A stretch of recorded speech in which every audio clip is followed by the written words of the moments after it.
ನಾನು ಹುಟ್ಟಾಗ ನಮ್ಮ ತಂದೆ ಕುವೈಟ್ ಅಲ್ಲಿ ಅಂದ್ರೆ ಗಲ್ಫ್ ಅಲ್ಲಿ ಕೆಲಸ ಮಾಡ್ತಿದ್ರು. ನಾನು ಹುಟ್ಟಿದ್ ಬೆಂಗಳೂರಲ್ಲೇ, ಆದ್ರೆ when I was just about 2 months old ನಮ್ಮ ಅಮ್ಮನ ಜೊತೆ ನಾನು ಕುವೈಟ್ಗೆ ಹೋಗಿದ್ದು. ಸುಮಾರು ಫಸ್ಟ್ 9 ವರ್ಷ ನಾನು ಕುವೈಟ್ ಅಲ್ಲೇ ಇದ್ದಿದ್ದು, ಹುಟ್ಟು ಬೆಳೆದಿದ್ದು.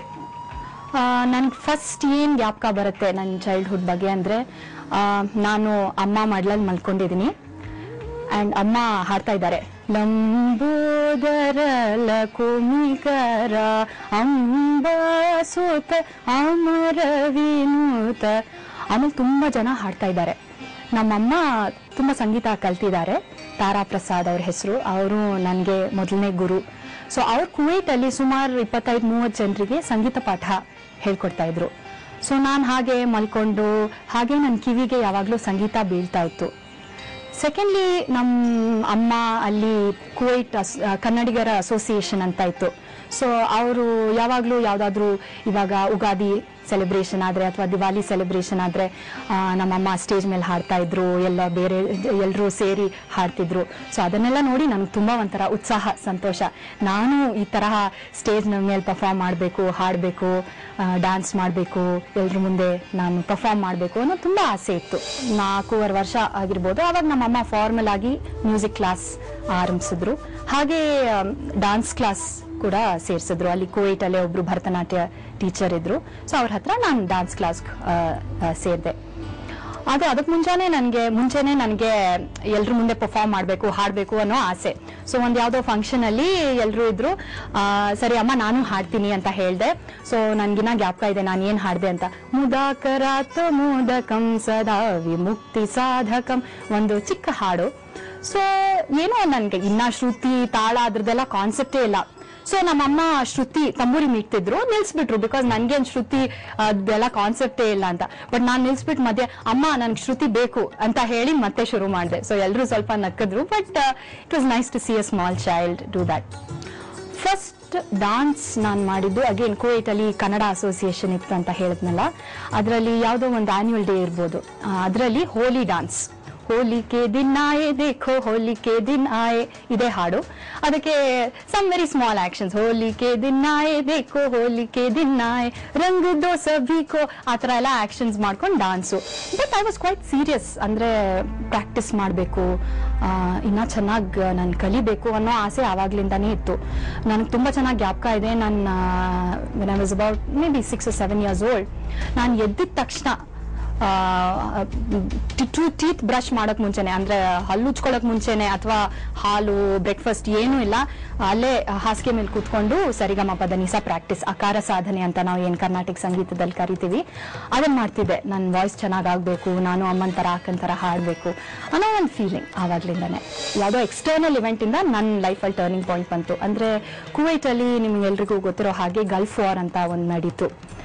ಆ ಟೈಮಲ್ಲಿ ನಾವು ಪ್ರತಿ ವರ್ಷ ಇಂಡಿಯಾಗೆ ಹಾಲಿಡೇಗೆ ಬರ್ತಿದ್ವಿ.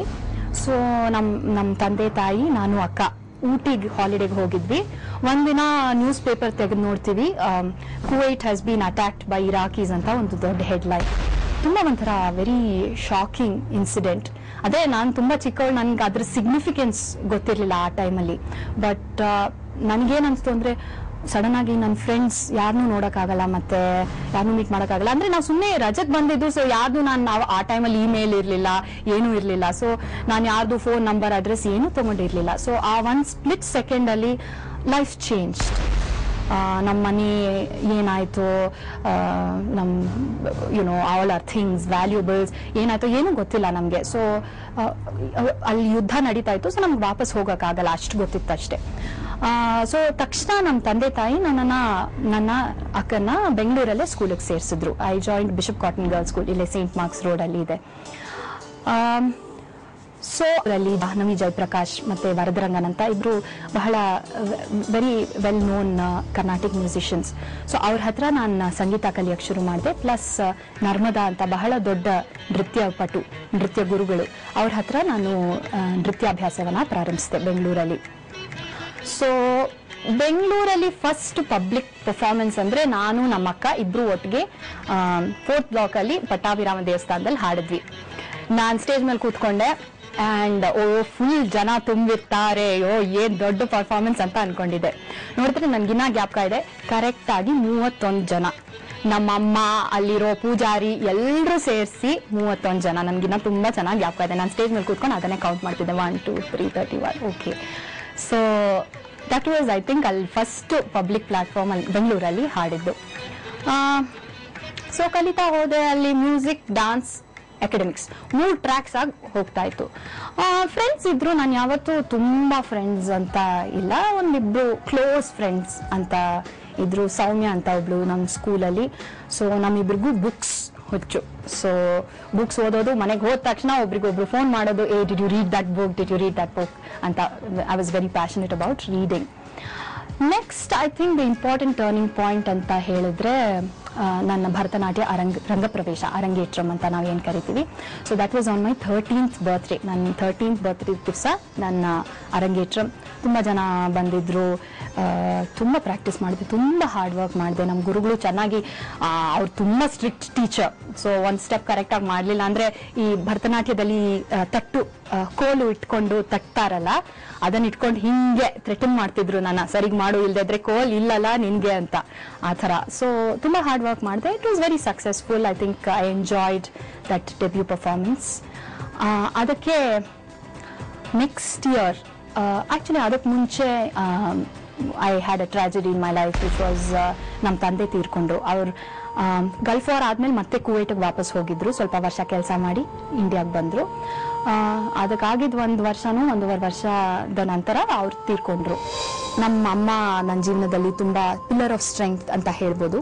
ಸೊ ಆ ಸಂದರ್ಭದಲ್ಲಿ ಅವ್ರಿಗೂ ತುಂಬ ಟ್ರಾಜಿಡಿ ಆಗಿರೋ ಸಂದರ್ಭ. ಆದರೆ ಇವಾಗ ನನ್ನ ಮಕ್ಕಳಿಗೆ ನಾನೇ ತಂದೆ ತಾಯಿ ಎರಡೂ ಆಗಿರಬೇಕು ಅಂತ she was very strong. So ನನಗೆ ನಮ್ಮ ತಂದೆ ಹೋಗಿ ಒಂದು 10-11 ದಿನ ಆಗಿರ್ಬೇಕಷ್ಟೇ. ನನಗೆ ಯಾವುದೋ ಗಾಯನ ಸಮಾಜದಲ್ಲಿ ಒಂದು ಕಾಂಪಿಟೇಷನಲ್ಲಿ ಪ್ರೈಸ್ ಬಂದಿತ್ತು. ಸೊ ಎಲ್ಲರೂ ಹೇಳಿದ್ರು, ಇಲ್ಲ ಈ ಟೈಮಲ್ಲಿ ಎಲ್ಲೂ ಹೋಗಬಾರ್ದು, ಮನೇಲೇ ಇರಬೇಕು ಅಂತ ಏನೇನೋ ಕೆಟ್ಟ ಒಂದು ಸ್ಟಿಗ್ಮಾಸ್ ಇರುತ್ತೆ ನಮ್ಮ ಸೊಸೈಟಿಲಿ.